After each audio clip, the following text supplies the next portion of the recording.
very good evening. Welcome to the live show here on a Thursday Sheffield Live TV. Now, one of my guests and myself have seen plenty of walking football over the years when we've rather hoped to see it speeded up. But another of my guests this evening actually organises walking football. More than that, he actually invented it. And in fairness, I have to say, it's one of the most rapidly growing crazes, I'd say, of any pursuit, sporting or otherwise, in this country. It really has taken off in a big way, and I'm assured it's not entirely for those over a certain age. So Andy Giddings, you and I would be considered to be, I suppose, I would be considered to be a target for walking football. You might be just under that line, but were we to be joined by some of our young... Well, James Gregg will be here for this part too. He's 23, mere stripling of 23. He is, yes. John Croot, welcome John Croot, Chesterfield director, good evening, of long-standing... Standing is what it's all about with this walking, right. And the inventor of walking football. You can try and sell it to my colleague James in part 2 tonight. Right. Can you sell it to a 23-year-old, first of all? We can indeed, we can. It's a great leveller. Walking football, whatever age you are, you can play. It's non-contact. Obviously the running's not involved in it because it's walking. So, it's any age and intergenerational. As Uriah Rennie reminded me not so long ago. Yeah, I know he's a great fan, and he organises charity events, walking football charity events as well. Yeah. Well, I'm fascinated as to how this started, how you got the idea for this, and how it's developed. Also, of course, the director of Chesterfield Football Club, and I'm a supporter, and sadly in the news for the wrong reasons lately. Andy Giddings and I will round up the entire football scene. Andy, of course, sports editor of BBC Radio Sheffield. It's that time of the year when you can take a deep breath. Normally, except we can't in one camp. We're holding our breath, aren't we? We are, very much so, yes. There's a great degree of intrigue around what will happen at Sheffield United. There's a huge meeting next week between the owners where I would hope they'll be able to thrash out some of their differences, but the perceived wisdom at the minute is that those differences will perhaps end up with further legal action. But ultimately, in the short term, can they come up with something to placate Chris Wilder, who's clearly anxious about the budget and the team and trying to build his squad for next season, and the knock-on effect of that, while Sunderland remain managerless, the rumours will continue to persist that Chris is the man that they want to take over there, which is why the anxiety levels among Sheffield United supporters are quite high, when in reality they should just be relaxed and calm after watching a great 12 months of football. Yeah, they should be. I reflected in my column that it was this standoff could become the most self-destructive issue I've ever known in 40 years, and I've seen some shambles at times, but previously it's been regimes maybe running out of cash, but it's never been, an internal issue like this where there's a civil war within a club. As you say, there should be so much to look forward to there. John, you must look on and have thoughts on it. I don't know if there are any that you can voice. Probably not. No, not really. To be honest, I don't. I think we've been focused on the Pro Act without getting involved in anybody else's politics, really. Yeah, it's a good answer, actually. And if we do focus on Sheffield United, just as we're talking about this at the moment, the Sunderland interest, from my feedback, where that's concerned, is that it's genuine. Is it the same for you? I think it is. The prospective owners at Sunderland have a relationship with Chris Wilder, don't they? And I don't see why any football club, particularly of Sunderland's size, if you look at the kind of similarity between Sunderland and Sheffield United, clearly being at a lower level than they want to be, wouldn't look at Chris Wilder. And if they can put together some kind of package that is more attractive to him. But there's 1,000 different caveats to all of that, not least Chris Wilder's feelings for Sheffield United, what he's done. And with great respect to Sunderland, I fully understand the many plus points at Sunderland, big crowd, great footballing area, but they're in a mess. They are that shambles that you were alluding to before, and despite the fact that the world is not hunky-dory at Sheffield United, they're on a much more stable footing than they are. because who knows how the new owners are going to go into Sunderland and work out.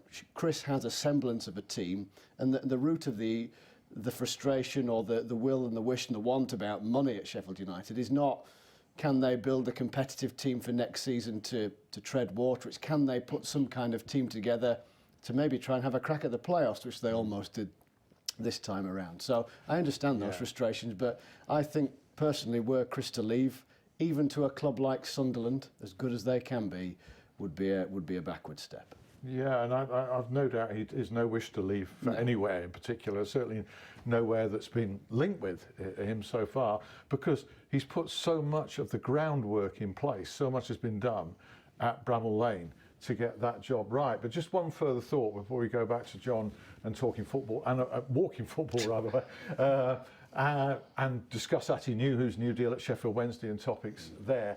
It strikes me that this period, this window during which the Football League are ratifying the takeover of Stuart Donald at Sunderland is probably quite convenient for all parties, certainly for Stuart Donald and Sunderland, in that they don't have to pursue one manager, get knocked back and go on to another one. And from Chris Wilder's point of view, that it's something that can hang for a few days during that critical time when we hope, all of us hope, that some kind of agreement to go forward at least in a temporary fashion for the season between Kevin McCabe and Prince Abdullah can be brokered. You know, in terms of Sheffield United, Kevin McCabe and the Prince will know exactly what they've got. They will know what a PR disaster it would be should Chris Wilder not be the manager of Sheffield United next season, and that may well force their hand, if you like, that even if they can't resolve the differences about the ownership of the football club at the top, you're quite right. It is interesting, it is intriguing, and it is convenient. It also doesn't necessarily do Chris any harm either, does it? In the world that is football, because the longer there is an interest in him, the longer there is an uncertainty in him, his stock rises. And it builds pressure on the owners, although I've no doubt he was simply being honest, stating it as it is. And you have to say,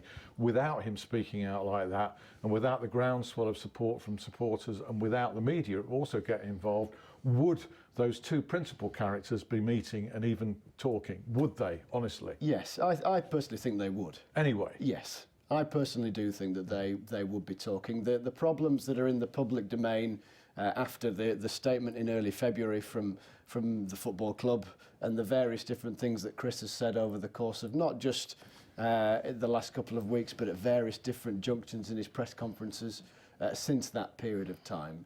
I think that some form of meeting would have taken place. It's our understanding that whilst from a legal point of view and a financial point of view they're at loggerheads and there hasn't been a great deal of dialogue, when you get them in the room, actually relations are still very cordial. Well, that's where they need to be. Yeah, in that room talking. For Sheffield United's perspective and Chris Wilder's perspective, let's hope they are, because the timing in all of this, whilst the problems are not new, and you could even from a fairly public point of view go back to the last board changes when the Prince brought his man in and then the Sons came back onto the board. That was an indication of issues there.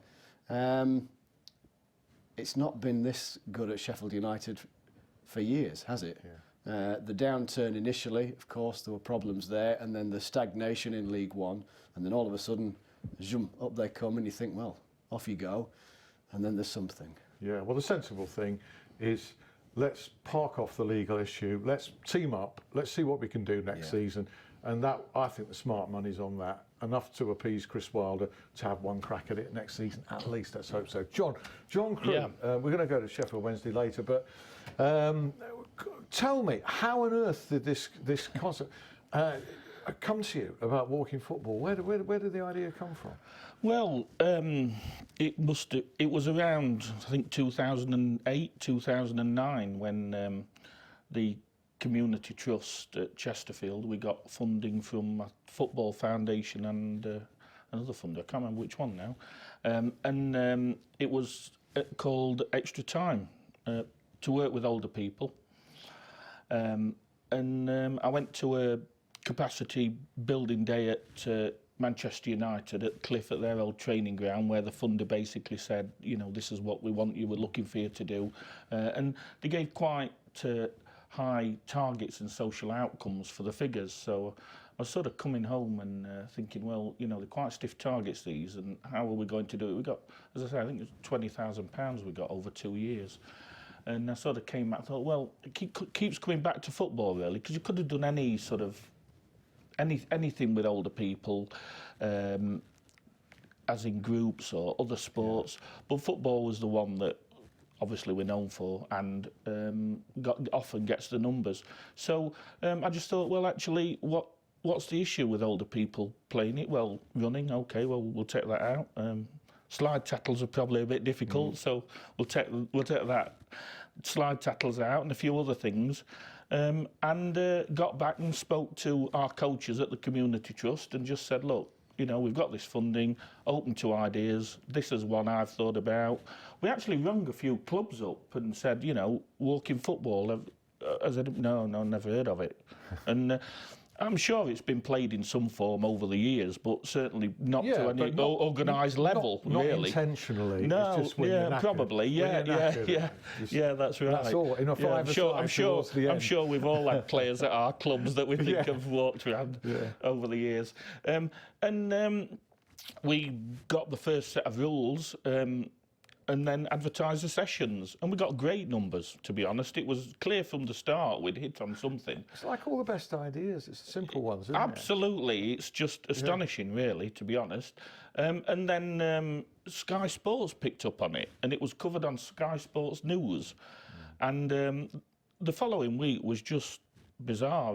The phone was ballistic. We'd got leisure centres ringing us, other clubs, community trusts, local authorities, other charities. Is this patented? I mean, do you have a copyright on it? No, it's not. I mean, I think by the time we realised we should have patented it, it was too late, to be honest. You could have been a multi-millionaire by now, John. It's astonishing. I mean, there's apparently there's 40,000 players across the UK. Maybe you are a multi-millionaire. Sorry, I didn't mean to. Well, I can assure you I'm not. But, there's 40,000 players in the UK, well over 1,000 teams, and the Walking Football Association, which is the self-proclaimed governing body for walking football, have arranged the first international actually this weekend. Oh, really? Really, this weekend, yep, the first ever walking football international. That's England, is it? England versus Italy. Is it? At the Amex down in Brighton. Wow. So, hey, when are you going to get? It's great. When are you going to get TV involved? It has been on satellite on Sky. BBC Breakfast Time covered it, though Mike Bushell got it. I don't like to say he got it wrong, but he said Berry had started it when. Really? But he's changed since. I've sent him the evidence, and the evidence was Berry contacting us, asking us for the rules. So you can't get much more definitive than that. Well, it's like Sheffield rules for the football that we know, and it's Chesterfield rules. Well, it's strange you should say that, because about 12, 18 months ago, I did a Skype interview for Lausanne University in Switzerland, because apparently they do a lot of work around older people. And the students were asking me questions and different things. And one actually said, what a coincidence that you've created rules in a sport not 10 miles from where association football was. And I thought, well, actually, I've never thought of that, to be honest. No. But it's wonderful. England v Italy, and I'm sure this competition in walking football is going to get quite serious and a lot of exposure as we go on. Do you have penalties? Do you have penalty shootouts? Yeah, there's penalty shootouts if there's a draw. I understand... I'm not privy to any inside knowledge, but I am hearing rumours, as journalists do, that there may be a Charlton in the England team. Oh yes, Bobby's. Maybe, I think. Bobby and Jack's younger brother. Tommy in Rotherham. That's right. Yes, yeah. Well, he's certainly in the frame. He's in the frame. He's in the squad. Is he? Well, far be it from me to say. Right. It's absolutely fascinating. But it's great. I mean, it's quite bizarre, to be honest. You know, I mean, when I was on holiday, they were playing it in our hotel, and I thought. Do you play it? I've played it, I play it. Yeah. I don't get to play it often enough, to be honest. But I think I ought to play. I've got a challenge for you, Alan. Yeah, You can feel on one coming on. May the 21st, the senior Monday, 10 o'clock. The senior Sparrites are playing on the pitch at the Pro Act. On the pitch? Yep, on the pitch at the Pro Act. Wow. So yep, you're Which day of the week is that? Sunday. It's a Monday. Monday. 10 o'clock. Yep. So you know, I think a goal scorer wouldn't go amiss. I'm rapidly trying to think of my excuses. Yeah, a goal scorer wouldn't go amiss. Of course it is. Yeah. As I said, it's intergenerational, so Andy's very welcome as well. Yeah, thank you very much for that. I'll give that some thought. I think they should give it some thought as well as whether I should do that.